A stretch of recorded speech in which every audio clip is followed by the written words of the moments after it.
ఎన్నికల్లో కాంగ్రెస్ పార్టీ చెప్పిందే నేడు ఎమ్మెల్సీ కవిత, బీజేపీ ఎమ్మెల్యే రాజాసింగ్లు చేసిన వ్యాఖ్యలకు నిదర్శనమని సిరిసిల్ల నియోజకవర్గ కాంగ్రెస్ పార్టీ ఇన్ఛార్జ్ కేకే మహేందర్ రెడ్డి అన్నారు.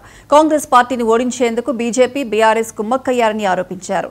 ఆనాడు తాము చెప్పింది నేడు తేటతెల్లమైందని వ్యాఖ్యానించారు.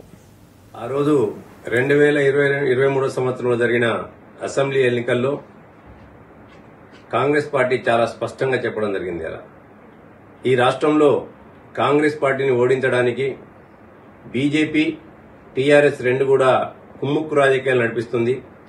సీట్లలో వాళ్ళిద్దరి మధ్యన ఒక రహస్య ఒప్పందం కుదిరింది. దాని ప్రకారమే సీట్లను వాళ్ళు నిర్ణయించుకోవడం జరిగిందని చెప్పడం జరిగింది. వాళ్ళ అదే ఈరోజు కవిత మాటల ద్వారా, దాంతోపాటు రాజాసింగ్ మాటల ద్వారా తేటతెల్లమైంది. ఆ రోజు చెప్పిన మాటలు ఈ రోజు అక్షర సత్యంగా మారినాయి.